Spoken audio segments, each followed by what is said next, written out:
you all. Want to start by saying thank you to our sponsors, Canagen Inc. For all your domestic and residential and business cleaning, please contact Canagen Inc. at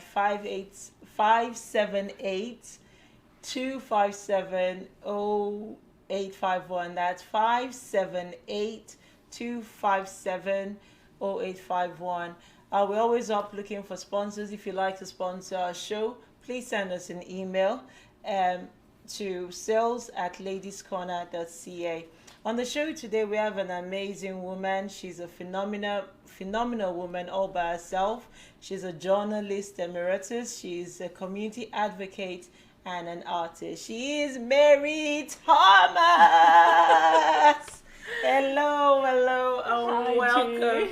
Like everyone who knows me and knows Mary, you know I call you my sister, and that's very obvious because you've been really kind to me as a person, very generous to LCCMedia as well. Thank you for coming for the very first time to the show. It's always a pleasure chatting with you, and this is the warmest welcome I've got.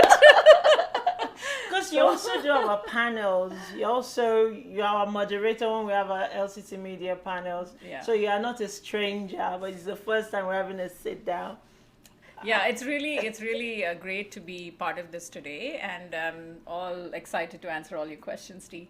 And I'm so grateful for this opportunity, D, for bringing me online, and I am looking forward to chatting with everybody who's viewing this today. Okay, absolutely. And D's a part of LCCMedia team. He runs his own marketing unit. That is Mr. Dixon Maiden. A shout out to our producers, Dixon Maiden and Suzanne. Thank you very much. So, without wasting more time, Mary, what is it like living in Edmonton today? So Edmonton at this point is at the lowest point, in terms of the economy, All right. because our provincial government is trying to, like get the budget in place and to balance it. And so because of that, there have been tremendous budget cuts. Lots of people who've been on contracts have been laid off in different companies. And so we and Edmonton are experiencing a real low in terms of employment. And it's been found that it's more among young men than young women. So I'm not sure what the reason for that is, but it's really sad to see. So I was also subject to that, and so I find myself in a place where I have to really fend for myself and do something that makes it work for me.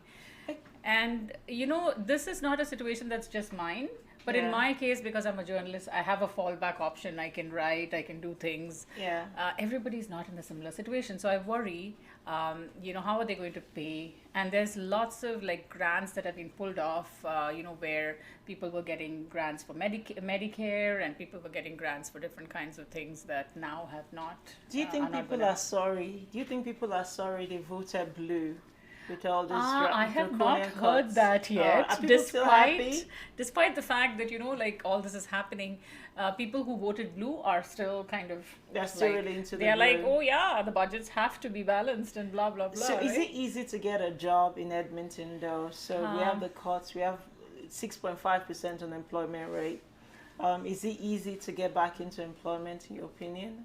Well, I think there is lots of jobs like which are manual and not less to do with your brain.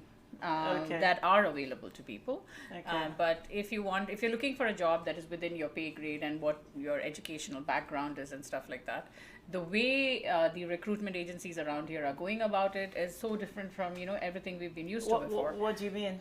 I would say that like you have to be in touch with the organizations that you want to get into. You have to know people there. You have to network. The process is not something that's instant. Like It's you not can't just standard. apply to 200 companies and expect one of them to call you for an interview.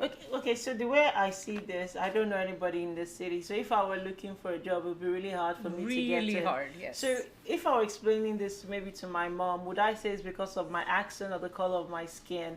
Or what are these hurdles facing someone like me getting into employment?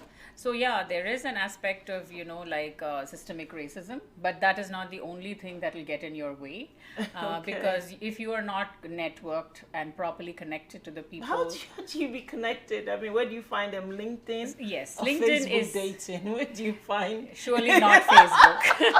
Surely Where not do you Facebook. get the employers So from? first I of mean, all, that's hard. like social media is being tracked by all recruitment agencies. So before they Yeah. recruit you or even call you in for an interview, they're looking at all your social media sites, how you Right, present. yeah. Even if you are on Tinder, be really careful what is on it. Okay, so you have to be cautious of your image. And so being a media person, I'm aware of that. Like lots of people are not, and they get into trouble. They lose Yeah. jobs on things that they put on social media. So just Yeah. be careful, everybody out there. If you don't want to lose your job, what you're putting up. Yeah. If you did something really silly after having a few drinks, please don't put that on Facebook. Yes, it's not likely you get a job. But are there jobs out there though for professionals?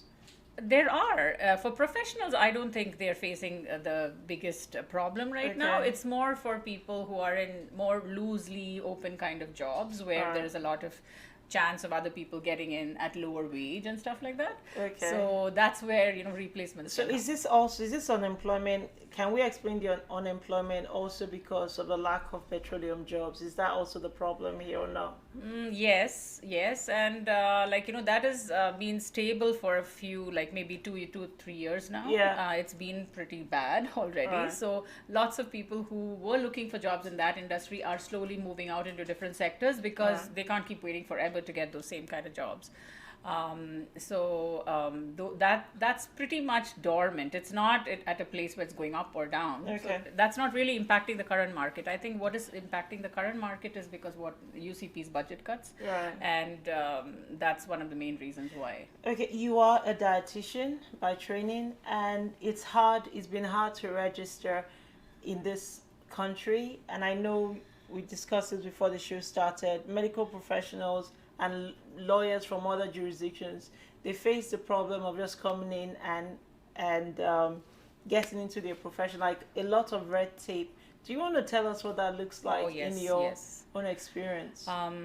Yeah, so if you're an engineer or if you're in a profession which Alberta really needs, like desperately needs, Yeah. then you would believe that there would be an easy access for you to get into that sector. But it is not easy. true, except for engineers. Like my husband, he got an opportunity to register with APEGA, and it was not a very long process because their processes are solid and very easy.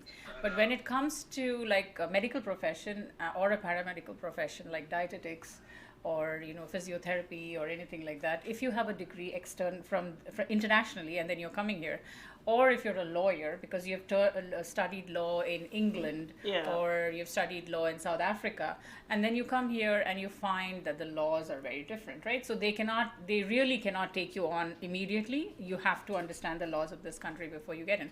But when you're in a medical profession, I don't think it's that different. Like everywhere a person is sick, he has the same procedures for a certain illness to deal with. So I really don't see why it should take so long. I think it's because of I think there is different ethics in practice that in different countries they don't accept the same kind of standards that they do here. So that has to be learned. And also whether your qualification is equivalent to the qualification here in Canada. So these are the two things that they really want to push through. But it takes forever. Like I know a doctor who's taken about 10 years to get his registration. He went through residency for 5 years. It's just crazy how people have to, really get through the grind. In a way, it's red tape, isn't it? It's red tape, and it's a form of discrimination. You discriminate against it is. I would not hesitate No? to say that because, you're trying to tell me that whatever I learned in my country is not equal to yours, enough, right? yeah. So that's unfair in a certain way, but I wouldn't say that that's not required for them to do. It might be required for them to do. But do you see it ever changing though? This is the way. My sister came in 2001, and she had to retrain as an accountant. It's not likely to change 20 years down the line, is it? Once you have, you've crossed your 40s, it's really a hard thing to do because then you're thinking, oh my God, That's do I really true. want to spend that much time doing this? That's true. But if you're just completed That's your, true. your education and you're here and then you want First to... degree. and you just immediately want to do it, it's fresh in your mind, it's easier for you to get through the process. But otherwise it's much harder, and I've seen people go through that grind. The barriers are a And lot you know, higher. it's not even like Alberta doesn't need enough doctors. In so many of the remote places where I live, like in Fort McMurray, there is a dearth of doctors. We need medical doctors in those places, and we don't have. Yeah, the way my sister explained this doctor thing was you don't want a butcher.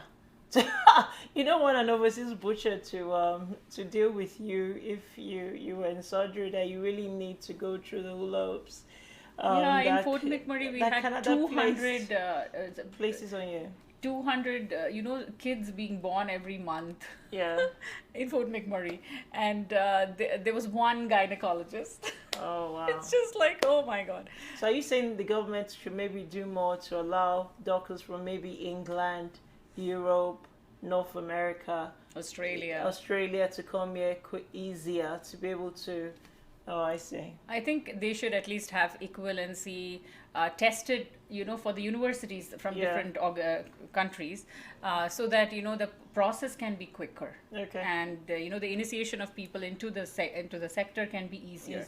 But at this point, it's very vague, and it's long drawn, and it's very difficult, and every person faces different challenges. That's true, different orders. So as a journalist, have you written about this problem before? Have you tried to draw the politicians' attention to it? Oh, yes. And what have they done? Okay, so what have you done, and what was their response? I have been very active in advocating for internationally educated professionals for the last so many years that I've been in this country. Right.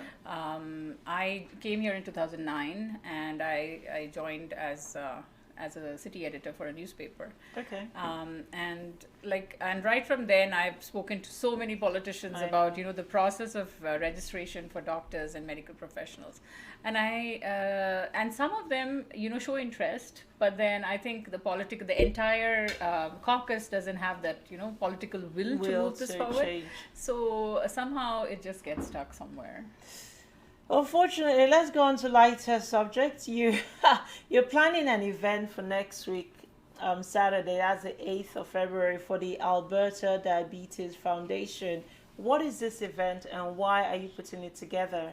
There's been a lot of confusion about, Indians and India, and a lot of people coming from that country don't look the same, don't talk the same, and you have people who are broad-shouldered, tall, fair, and then you have people like me who are not so tall and quite dark, and so it's like everybody's confused about, what's how India? many India has of 1 billion people, right? Yeah. So the entire continent of Africa is the population of India. Exactly. So basically, Indians are all colors. They have so many languages. We have 23 different registered languages in India. And we have all the religions of the world in India. Hey. And the types of food, clothing, dress, the cultures of every province is different. You walk 10 kilometers and you have a new dialect. So it's hard, even within India, unless you know English or Hindi, it's hard for you to... So what are the official languages? Is that English and Hindi? English and Hindi, yes. Right. And so, and it is actually the British who brought all these provinces together, right? Before that, we weren't one country. It was so many princely states. And so because of that, when people meet Indians, they see, you talk different.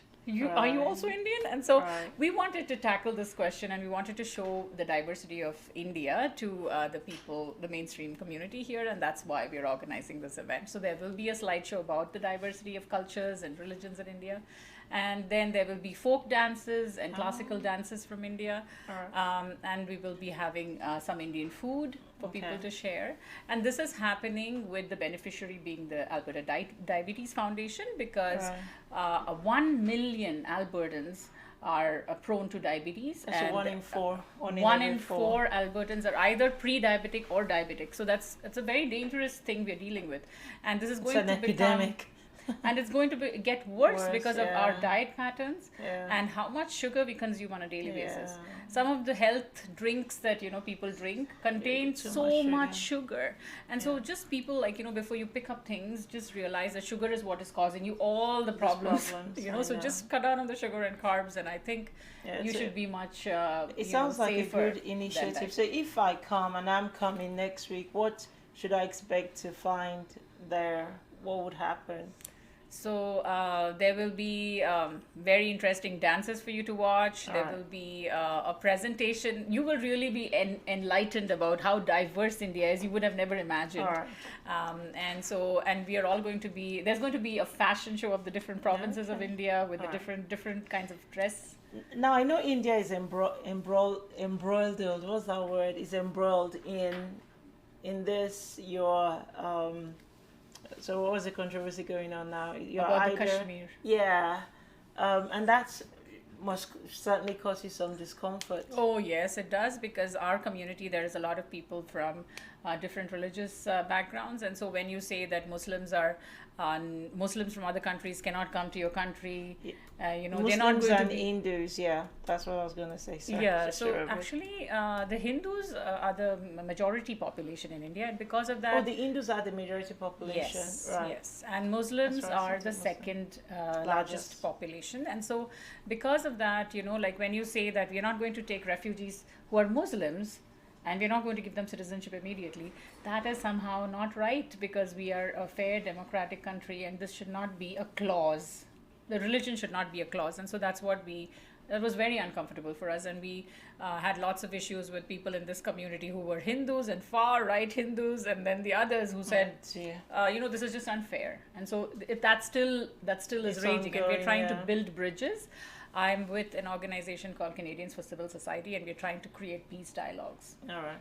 How effective will that be if that's happening here, but that is happening there? So, it's just impossible to remove the heart of an Indian and tell him now you're Canadian, right? So, we are Canadian, but, we still connected to our roots. That's right. And so it's hard for us to not feel connected to the things that happen there. But to take it very liberally and to realize that when you create divisions in society here, you're spoiling the fabric of the community here for your children and your grandchildren. So you have to be really cautious about whether it is aligning with the values of the Canadian mosaic. And that's the only thing that worries me, really. Mary Thomas, you're a journalist, a community advocate, and you're an artist. Thank you very much for coming on the show. Thank you so much, Tito. Such a pleasure, always.